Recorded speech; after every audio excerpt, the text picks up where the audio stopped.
श्री सूर्य देवाय नमः। आप सभी का हमारे YouTube चैनल पर हार्दिक स्वागत है। आज रविवार के दिन सुने सूरज भगवान की कहानी। एक राजा था, एक रानी। उनके पास सिपाही, घोड़े, दास दासियां, धन दौलत सब कुछ था। सिर्फ उन्हें संतान नहीं थी। इसी कारण राजा रानी बहुत ही दुखी रहते थे। संतान प्राप्ति के लिए उन्होंने हर तरह का दान धर्म, धार्मिक अनुष्ठान, जप मंत्र, व्रत, पूजा पाठ किए, लेकिन कोई फायदा नहीं हुआ। अब राजा रानी दोनों ही बुढ़ापे की ओर बढ़ते गए। दोनों गहन सोच में पड़ गए। अब हमारे इतने बड़े राज्य का क्या होगा? कौन बनेगा इस राज्य का वारिस?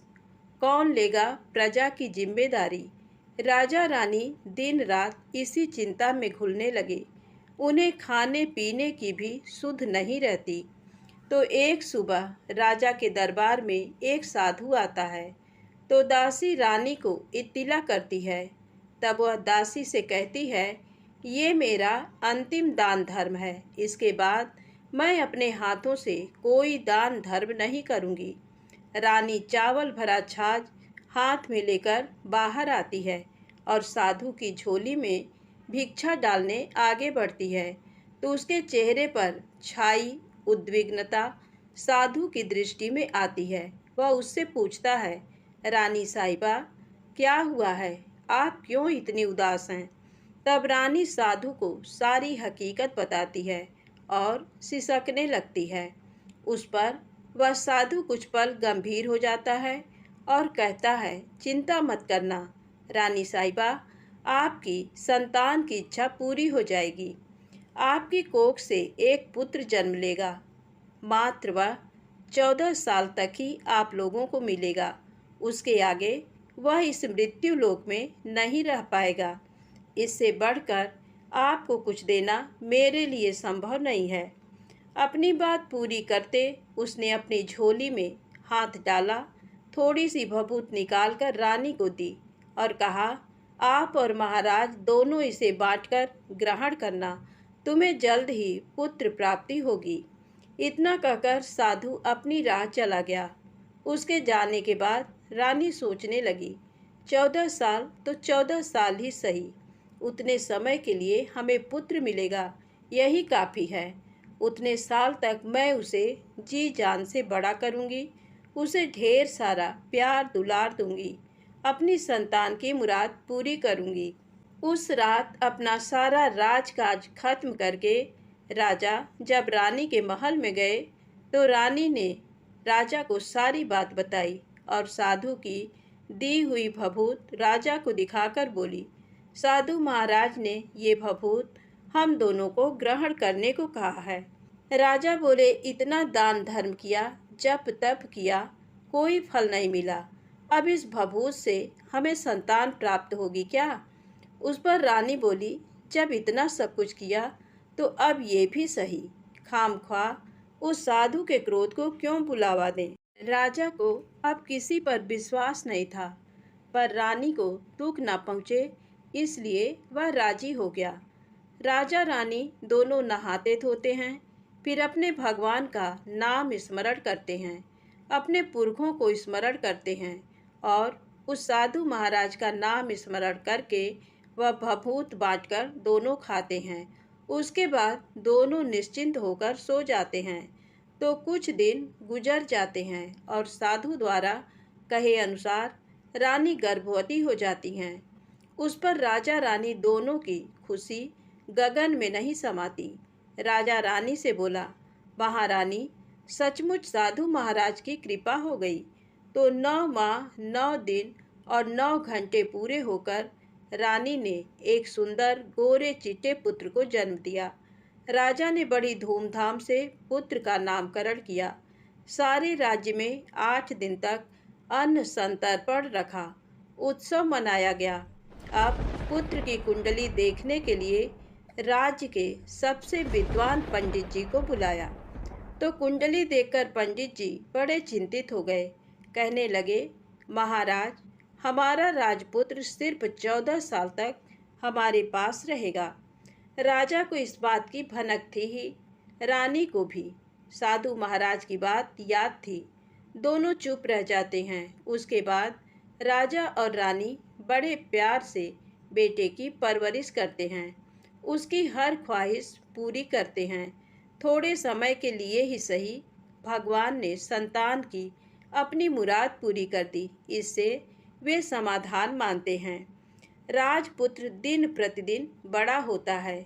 जब वह 7 साल का हो जाता है तो राजा एक अच्छे गुरु की नियुक्ति करके उसे पढ़ाई लिखाई, राजशास्त्र, शस्त्र विद्या, घुड़सवारी इत्यादि 12 विद्याओं का शिक्षण देते हैं। जब वह सब शास्त्र विद्या में पारंगत हो जाता है और 12 साल की उम्र का हो जाता है, तब एक अच्छी सी राजकन्या खोजकर उसकी शादी कर देते हैं। तो 2 और साल बीत जाते हैं। बेटा 14 साल का हो जाता है। एक दिन राजपुत्र राजा से बोलता है, पिताजी, मैं अपना सारा राज्य घूमकर देखना चाहता हूँ। आज तक मैंने सिर्फ इस रजवाड़े के अतिरिक्त कुछ नहीं देखा है। बेटे की बात सुनकर राजा चिंतित हो जाता है, क्योंकि पुत्र को 14वां साल शुरू हुआ था। अब कोई अनहोनी होने का वक्त नज़दीक आ पहुंचा था, लेकिन राजा ये सब बातें पुत्र को बता नहीं सकता था। वह क्या करता है कि चेहरे पर खुशी लाकर बेटे से कहता है, हाँ हाँ, जरूर जाओ बेटा, तुम्हें अपना सारा राज्य घूम कर देखना चाहिए। कहाँ क्या है ये सब जानना चाहिए। कल मेरे बाद तुम्ही को तो राजा बनना है। मात्र एक बात का ध्यान रखें, तुम जहाँ जा रहे हो, क्या कर रहे हो, ये बात अपनी पत्नी को नहीं बताना। पुत्र कहता है, ठीक है पिताजी, आपने जो कहा है मैं वैसा ही करूँगा। राजपुत्र दिन भर अपनी पत्नी के साथ मौज मस्ती करता है, खुशियाँ मनाता है और रात को ठीक 12 बजे बिस्तर से उठकर बाहर चला जाता है। फिर पौ फटने से पहले वापस अपने महल में आकर सो जाता है। ऐसे बहुत दिनों तक चलता रहा। अब पुत्र का 14वां साल खत्म होने में कुछ दिन ही बाकी रहते हैं। इतने में उसकी पत्नी यानी छोटी रानी रात में जाग जाती हैं। वह देखती हैं कि बिस्तर पर राजपुत्र नहीं है। वह महल में सब जगह देखती हैं, तो राजपुत्र कहीं भी नजर नहीं आता। तो वह क्या करेगी, किससे कहेगी? वह चुपचाप रहती है। फिर भोर होने पर वह देखती है कि उसका पति अपनी जगह सोया हुआ है। वह पति से कुछ नहीं पूछती, लेकिन दूसरी रात भी वैसे ही होता है। तीसरी रात, चौथी रात, ऐसे बहुत दिन तक चलता है। रानी बहुत ही चिंतित हो जाती है। पति रात को जाता कहाँ है, किससे मिलने जाता है? उसके मन में ढेर सारे सवाल उठते हैं, लेकिन उसे पूछने में डर लगता है। शायद पति गुस्सा कर बैठे। सास ससुर से पूछने के बारे में सोचा तो उसकी कुल मर्यादा बीच में आ जाती थी। तो इस तरह मन ही मन वह कुढ़ती रहती थी। इस हालत में उसे खाने पीने में दिलचस्पी नहीं होती। वह दुबली पतली हो जाती है। तो उस राज्य में फूल बेचने वाली एक बूढ़ी मालिन थी। वह हमेशा छोटी रानी को फूल देने उसके महल में आती थी। उस बुढ़िया का ध्यान छोटी रानी पर जाता है। वह उससे पूछती है, बेटी, तुम्हें किस बात का दुख है? तुम इस तरह सूखकर कांटा क्यों बनी हो? उस पर रानी कहती है, क्या बताऊं तुम्हें अम्मा, तुम्हारा राजपुत्र हर रात बिस्तर पर से उठकर कहीं चला जाता है और सुबह भोर होते ही वापस आकर सोता है। वह कहाँ जाता है? प्रेमिका से मिलने जाता है क्या? ये सोच सोचकर मैं अन्न जल ग्रहण नहीं कर पाती और सूख सूख कर इस तरह कांटा बन गई हूँ। बुढ़िया सब बात सुनकर उसे एक उपाय बताती है। तो बेटी, ऐसा करना, आज रात तुम सोना मत। उसके पीछे जाकर देखना कि वह कहाँ जाता है, क्या करता है। उसकी अच्छी तरह से पहरेदारी करना। पर मुझे नींद आ गई तो? तुम्हें नींद ना आए, इसलिए एक काम करना, अपने बाएं हाथ की उंगली में एक जख्म करना, उस पर थोड़ी सी मिर्च छिड़कना उससे तुम्हें बड़ी जलन होगी और उस पीड़ा से तुम्हें रात भर नींद नहीं आएगी। रानी बुढ़िया के कहे अनुसार करती हैं। उंगली की जलन से उसे बड़ी देर तक नींद नहीं आती, लेकिन बाद में वह सो जाती है। दूसरे दिन सुबह बुढ़िया फूल लेकर उसके महल में पहुंचती है और पूछती है, क्या हुआ बेटी, देख पाई पति कहाँ जाता है? रानी कहती है, नहीं अम्मा, पहले कुछ समय जलन के कारण मुझे नींद नहीं आई, पर कुछ देर पश्चात मैं सो गई। बुढ़िया कहती है, कोई बात नहीं, आज तुम उंगली पर पहले से थोड़ा बड़ा जख्म करना और ज़्यादा मिर्च लगाना। तो रानी वैसे ही करती है, परंतु वह सिर्फ पति के बिस्तर से उठकर बाहर निकलते वक्त तक जाग पाई। वह उसके पीछे नहीं जा सकी, क्योंकि उसकी आंखें उस समय तक मूंद गई थी। दूसरे दिन सुबह बुढ़िया आती है तो उसने पूछने से पहले ही रानी रो कर कहती है, अम्मा, मैं आज भी उनकी पहरेदारी ठीक तरह नहीं कर पाई। बुढ़िया कहती है, रोना नहीं बेटी, सब कुछ ठीक हो जाएगा।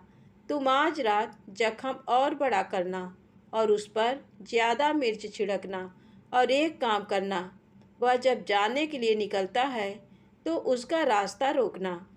बुढ़िया ने जैसा बताया रानी वैसा ही करती है। आज रात उसे नींद नहीं आती।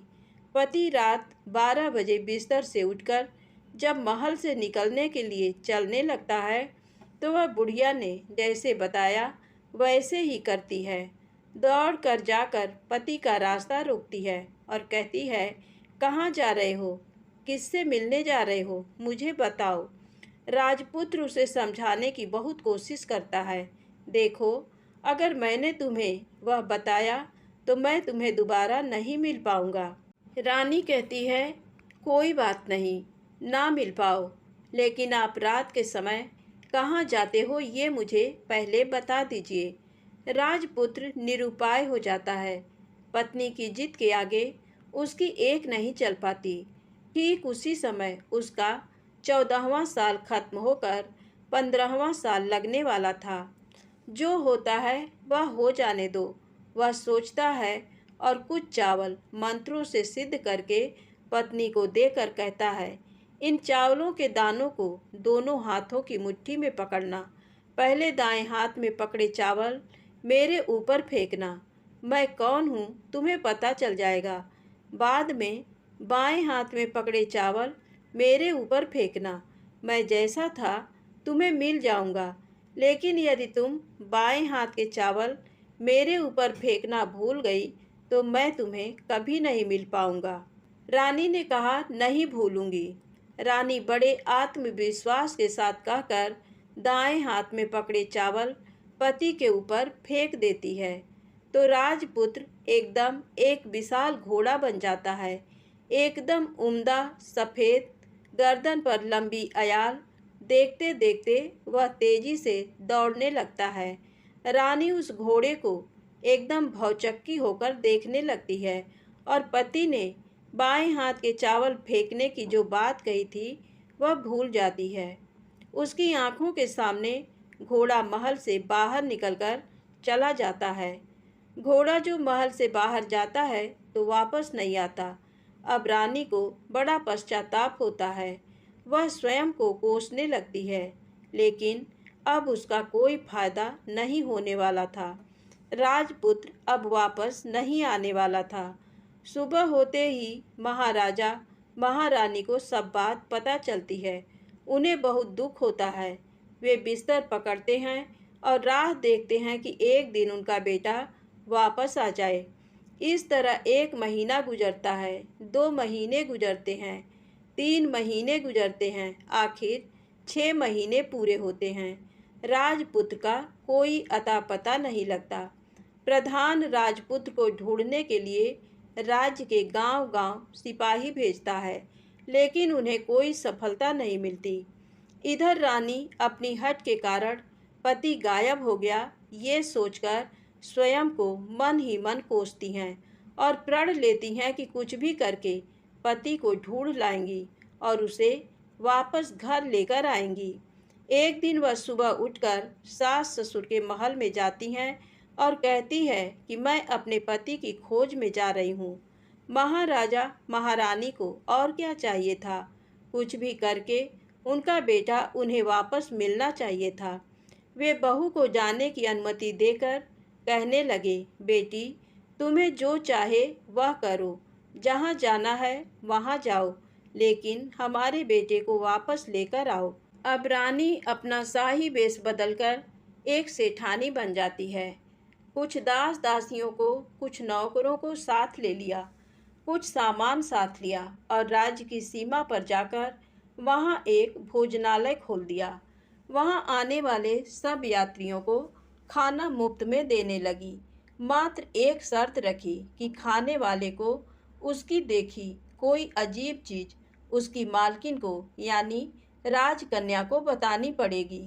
तो वहाँ आने वाला हर नागरिक अपनी तरफ से मैंने ये देखा, मैंने वह देखा कहकर वहाँ से मुफ्त खाना खाकर जाता था। परंतु रानी को जो बात चाहिए थी वह अब तक मिली नहीं थी। ऐसे ही कुछ दिन बीत गए तो इधर क्या होता है कि रानी के महल में फूल लेकर जाने वाली बुढ़िया के एक बेटा और बहू थे। उनका एक छोटा बेटा था, यानी बुढ़िया का एक पोता था। तो बेटा और बहू सुबह काम के लिए निकलते थे तो पोते को संभालने की जिम्मेदारी बुढ़िया पर रहती थी। बुढ़िया दिन भर पोते को संभालती थी। एक दिन बुढ़िया को पान खाने की आदत थी, तो पान लगाने के लिए चूना चाहिए था। वह उसे तैयार करने के लिए सीपियाँ लेकर आई। इन सीपियों को भूनने के लिए गोबर के कंडे चाहिए थे। कंडे इकट्ठा करने के लिए वह बांस की टोकरी लेकर चरवाहे के मैदान में गई। वहाँ बहुत सारे कंडे थे। उन्हें जमा करते करते उसे घर आने में अंधेरा हो गया। इस ओर शाम होते ही काम से वापस बेटा बहू घर पहुँचे तो देखा कि बच्चा घर पर अकेला है और रो रहा है। वे दोनों गुस्से से लाल पीले हो गए। इतने में बुढ़िया घर आ पहुँची। बेटा ने पूछा, पोते को घर अकेला छोड़कर कहाँ गई थी? बुढ़िया बताने लगी कि मैं गोबर के कंडे इकट्ठे करने गई थी। इस पर बेटा बोला, दोबारा बच्चे को अकेला घर पर छोड़कर यदि कहीं गई तो मैं तुम्हें बहुत पीटूंगा। बुढ़िया कहने लगी, नहीं बेटा, फिर कभी ऐसा नहीं करूंगी। लेकिन दूसरे ही दिन बुढ़िया वह बात भूल गई और फिर चरवाहे के मैदान पर कंडे इकट्ठा करने चली गई। शाम को जब बेटा बहू काम से वापस लौटे तो देखते हैं कि बच्चा घर पर अकेला है और रो रहा है। अब उसके बेटे की सहन शक्ति खत्म होने लगी और बुढ़िया के वापस आने पर उसे घर से निकाल दिया। बुढ़िया रात भर घर के बाहर अंधेरे में बैठी रही और सुबह होते ही हाथ में टोकरी लेकर कंडे इकट्ठा करने के लिए निकल गई। उस दिन उस पर कंडे इकट्ठा करने का मानो पागलपन सवार था। कंडे इकट्ठा करते करते कब अंधेरा छा गया उसे मालूम ही नहीं चला। उसे जब ध्यान आया तो गांव का रास्ता भी ठीक तरह से दिखाई नहीं दे रहा था। वह अंधेरे में आंखें फाड़कर देखती देखती किसी तरह आगे निकल पड़ी। तो होता क्या है कि एक कपिला गाय छन छन की आवाज़ करते, गले की घंटी बजाते ठुमक कर उस मैदान पर आ गई। उसे देखकर बुढ़िया सोचने लगी कि इस गाय के पीछे पीछे जाऊंगी तो गांव तक पहुंच जाऊंगी। तब बुढ़िया उसके पीछे पीछे जाने लगी। वह गाय क्या करती है कि उस मैदान से लेकर एक एक करके 6 मैदान पार करती है। आखिर में वह 7वें मैदान पर पहुंचती है। तो वहाँ क्या होता है कि उस मैदान पर एक बड़ा सा पत्थर है। गाय जाकर उस पत्थर को अपना सींग मारती है। सींग मारा तो वह पत्थर दूर हट गया और पाताल में नीचे जाने की सीढ़ियाँ दिखाई देने लगी। तब वह गाय उन सीढ़ियों से नीचे जाने लगी। बुढ़िया वह सब देखती रही और झट जाकर गाय की पूँछ को पकड़ लिया। पूँछ पकड़कर वह गाय के साथ नीचे पाताल में पहुँच गए। पाताल में पहुँचते ही तुरंत गाय की पूँछ छोड़ दी और इधर उधर देखने लगी। वहीं से बुढ़िया ने देखा कि पाताल में सब जगह जगमगाहट है। दिया दीप जलते हैं और तेज रोशनी गाय के ऊपर पड़ती है और वहाँ अद्भुत घटनाएं घटने लगीं। गाय के नीचे जाते ही उसके गले में अपने आप सांकल पड़ गई और छम छम करके कोई दुधाड़ी में गाय का दूध दूहने लगी। लेकिन जो भी कोई वह कर रहा है वह मात्र दिखाई नहीं दे रहा। बुढ़िया बहुत घबरा गई, कहाँ आकर फंस गई वह सोचने लगी और यहाँ वहाँ छिपने के लिए जगह ढूंढने लगी। लेकिन उसे कहीं भी जगह नहीं मिली, हर जगह उजाला ही उजाला था। तो वह यूं एक कोनों में खड़ी रह गई और जो कुछ सामने हो रहा था उसे चुपचाप देखने लगी। कुछ पल के बाद वहाँ झट से एक उम्दा सफ़ेद घोड़ा आया। वहाँ दो कुंड थे, उसमें से एक कुंड में उस घोड़े ने छलांग लगाई और ऊपर आ गया। अब उसे राजपुत्र का रूप प्राप्त हो गया। राजपुत्र बनने के बाद उसने दूसरे कुंड के पानी में स्नान किया। वहाँ रखे नए कपड़े पहने हैं। नज़दीक ही एक सुंदर पलंग था, उस पर आकर वह बैठ गया। उसके सामने अपने आप 5 पकवानों की थाली आ गई, दूध की एक प्याली आ गई, 5 सुपारी आ गए। उसके सामने एक दिया जलता रहा। राजपुत्र ने खाना खाया, दूध पिया, 5 सुपारी खाया और बिस्तर पर लेट जाने से पहले सूर्य देव का स्मरण करके सामने जलते दिए से पूछा, दिए दिए दीपंकर, मेरे माता पिता क्या कर रहे हैं? दिया बताने लगा, बेटे के शोक में डूबे हैं। राज्य कौन संभाल रहा है? राज्य प्रधान संभालता है। मेरी पत्नी क्या करती है? उसने चौराहे पर भोजनालय शुरू किया है और आते जाते लोगों से वह नई खबर के बारे में पूछती है। दिए के ये कहते ही राजपुत्र कहने लगा, ठीक है। उसके बाद वह सो गया। बुढ़िया कोने में खड़ी रहकर ये सब देखती रही। ऐसी अद्भुत घटना उसने जिंदगी में पहली बार देखी थी। उसे अंदर ही अंदर चुलबुलाहट होने लगी।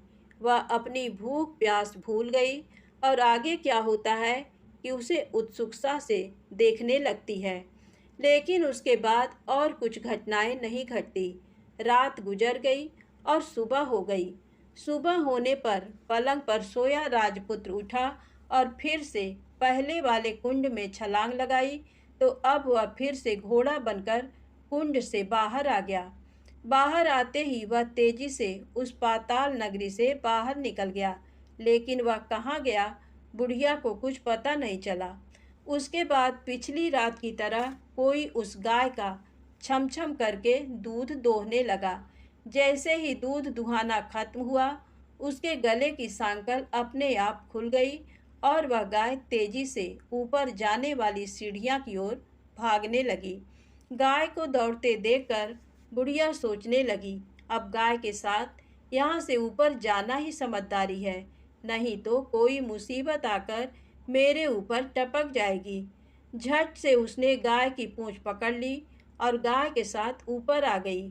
गाय जब ऊपर मैदान में पहुंची तो उस सुरंग का रास्ता अपने आप बंद हो गया और उसके मुंह पर एक बड़ा सा पत्थर पूर्ववत खड़ा हो गया। ऊपर आकर वह गाय जंगल की ओर निकल गई।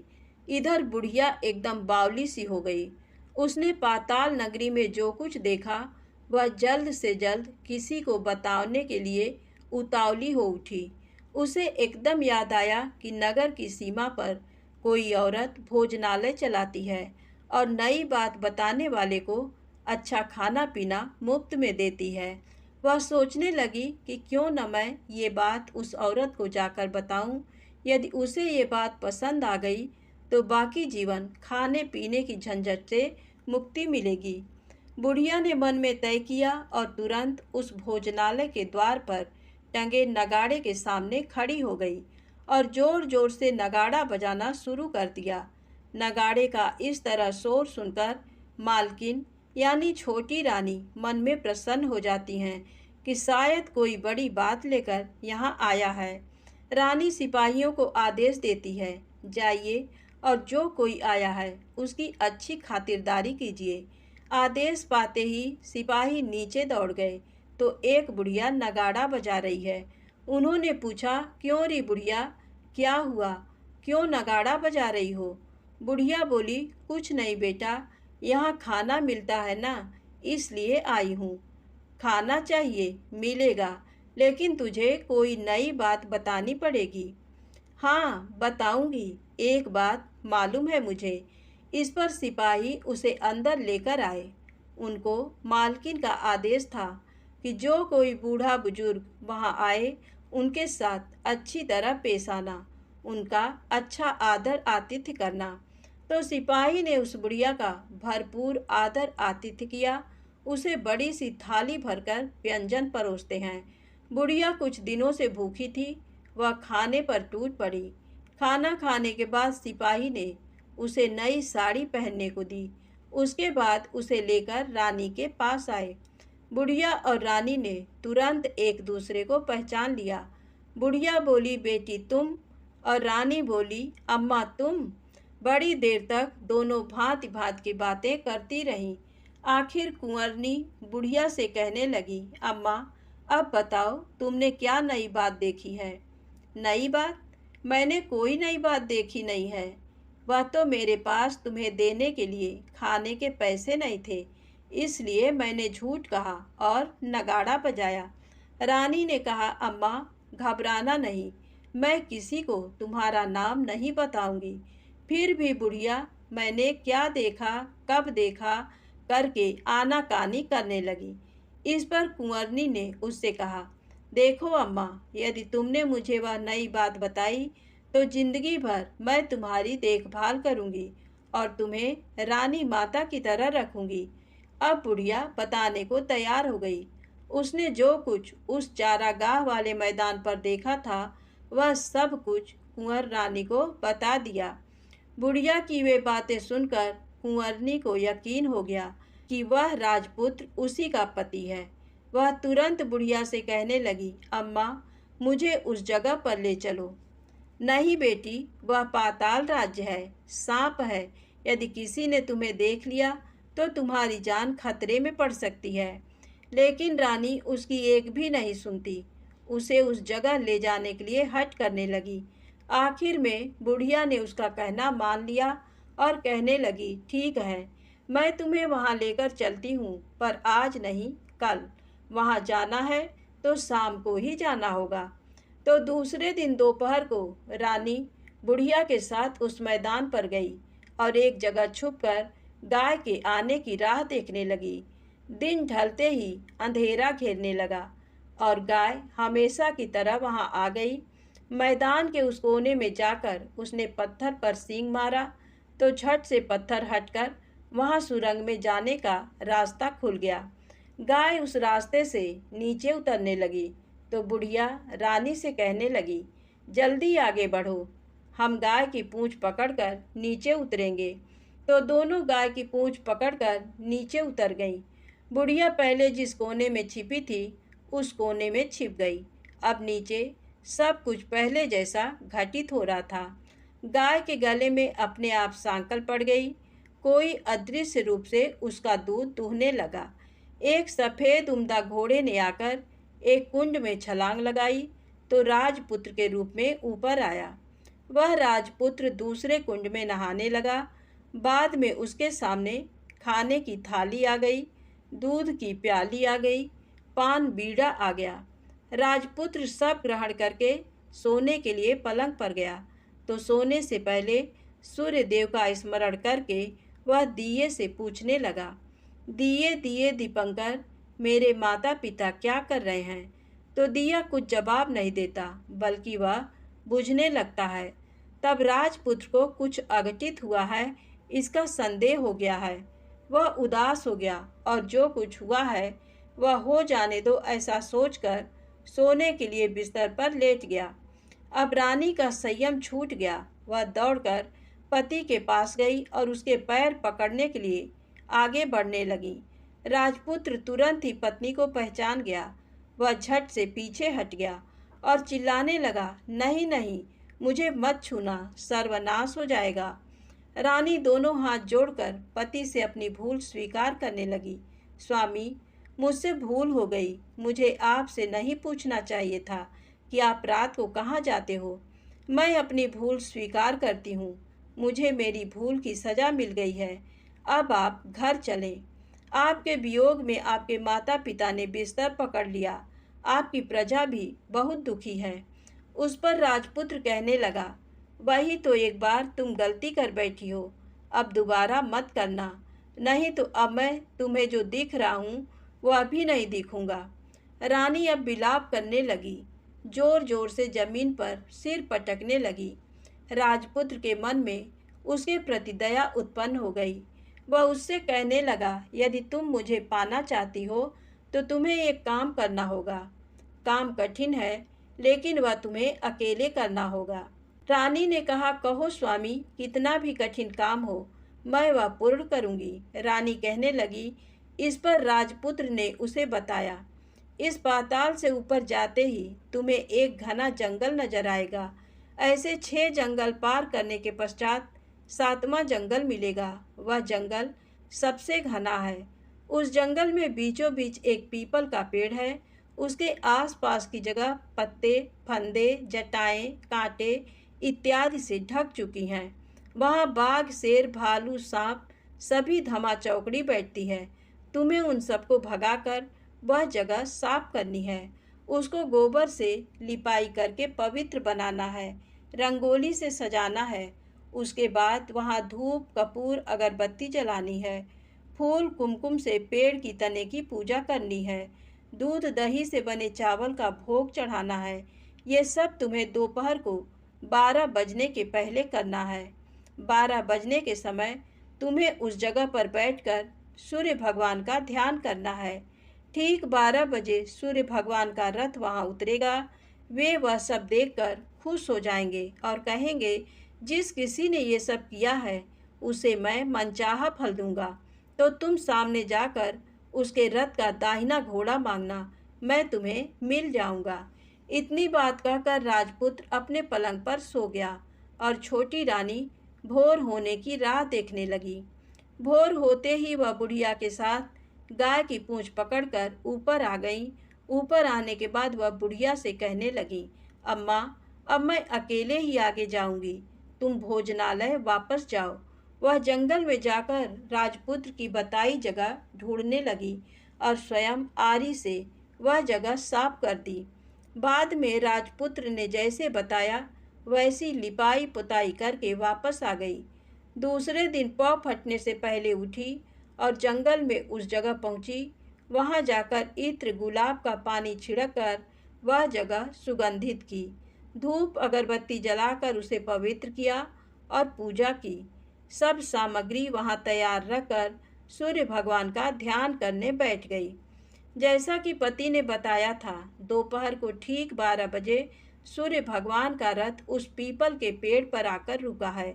सूर्य भगवान ने जब रथ से नीचे देखा तो सुगंधित वातावरण देखकर वे बहुत प्रसन्न हो गए। फिर वे बोले, जिस किसी ने ये काम किया है वह यहाँ आकर आज मुझसे कुछ भी मांगे, मैं उसे दे दूंगा। रानी ने जब ये शब्द सुने तो बिना समय गंवाए दौड़कर उनके सामने आ गई और उनको साष्टांग नमस्कार करके बोली, भगवान, वह मैं ही हूँ, मैंने ही ये जगह साफ की है। अच्छा, तो तुम्हें जो चाहिए वह मांगो। भगवान, मुझे आपके रथ का दाहिना घोड़ा चाहिए। सूर्य भगवान बोले, नहीं नहीं, मैं तुम्हें और कुछ भी दे सकता हूँ, लेकिन ये घोड़ा नहीं दे सकता। मेरे रथ के 12 घोड़े हैं, तुम चाहो तो कोई और घोड़ा मांग लो, लेकिन ये दाहिना घोड़ा नहीं, वह मैं तुम्हें नहीं दे सकता। छोटी रानी एक नहीं सुनी, वह सूर्यदेव से एक ही बात कह रही थी, वही दाहिना घोड़ा दे दीजिए, नहीं तो मैं आपके पैरों में गिरकर अपनी जान दे दूंगी। अब सूर्यदेव धर्म संकट में पड़ गए। उन्होंने वचन दे दिया था, अब अपने वचन से पलट भी तो नहीं सकते थे। तब सूरज भगवान ने बोला, मैंने तुम्हें घोड़ा दे दिया, लेकिन घोड़ा तो दिया है, वह तुम्हें यहाँ नहीं मिलेगा, तुम्हें उसे पाताल में जाकर लाना होगा। रानी बोली, पाताल में ही क्या भगवान, मैं उन्हें पाने के लिए कहीं भी जा सकती हूँ। रानी को वचन देकर सूर्यदेव अपने मार्ग चले गए और इधर रानी जंगल से अपने भोजनालय में आ गई। फिर वह बुढ़िया को लेकर उस मैदान पर आ गई। जल्दी ही शाम हो गई। शाम होते ही वहाँ वह गाय आ गई और उसने सींग मारकर सुरंग का पत्थर हटाया तथा नीचे उतरने लगी। रानी और बुढ़िया जल्दी जल्दी उसकी पूंछ पकड़कर नीचे उतर गईं। नीचे पाताल में सब घटनाएं पहले की तरह ही घटने लगीं।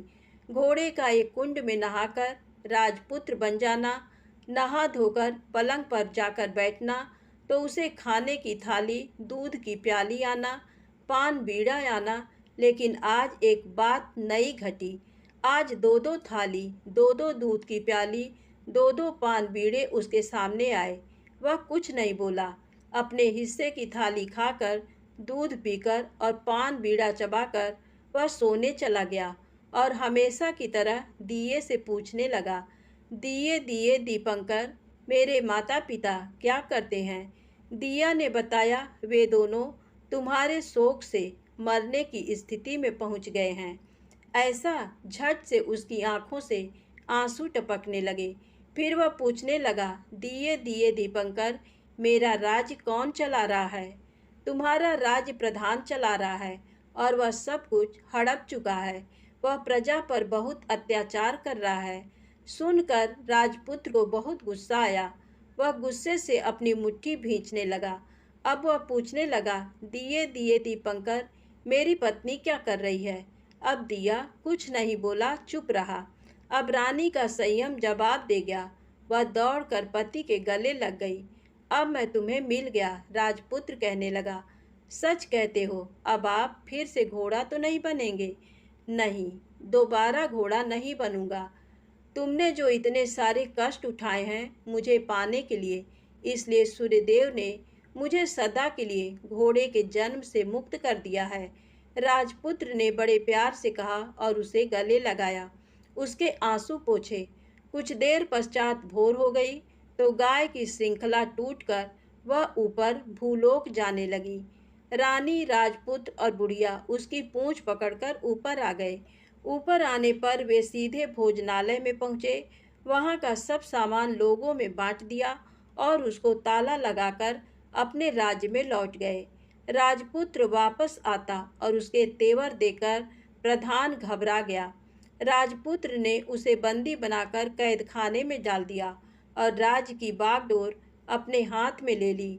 उसके बाद वह अपने माता पिता को मिलने उनके महल में गया।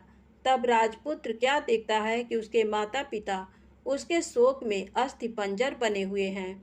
पुत्र को वापस आया देखकर मरड़ा सन राजा रानी की आंखों से टप टप आंसू बहने लगे। इन दोनों ने पुत्र को गले लगाया, उसे प्यार से सहलाया। इतना होने के बाद उनके सेहत में एकदम सुधार आने लगा। वे अब बिस्तर से उठकर बैठ गए हैं। पुत्र को आशीष देने लगे। राजपुत्र के आने की खबर तुरंत राज्य भर में फैल गई। प्रजा खुशी से फूली नहीं समाई। प्रजाजन राजमहल के सामने इकट्ठे हो गए। राजपुत्र ने भी उन्हें दर्शन दिए और आज से उन्हें कोई दुख नहीं पहुंचाएगा, ऐसा वचन भी दिया। अब राजा अपने पुत्र का राज्याभिषेक करके उसे सिंहासन पर बिठाता है और बहू को महारानी का दर्जा देता है और स्वयं अपनी पत्नी के साथ ईश्वर स्मरण करते खुशी से दिन बिताता है। महाराजा बना राजपुत्र अच्छी तरह से राज्य चलाने लगा और अपनी पत्नी के साथ सुख शांति से जीवन बिताने लगा। उस बुढ़िया को रानी ने अपने पास ही रख लिया। उसकी अच्छी तरह से देखभाल करने लगी। बुढ़िया और उसके बुढ़ापे के दिन खुशी से गुजरने लगे। कहानी समाप्त होती है। दोस्तों, यदि आपको कहानी अच्छी लगी हो तो कृपया मेरे चैनल को लाइक सब्सक्राइब अवश्य करें। प्रेम से बोलें, सूरज भगवान की जय हो।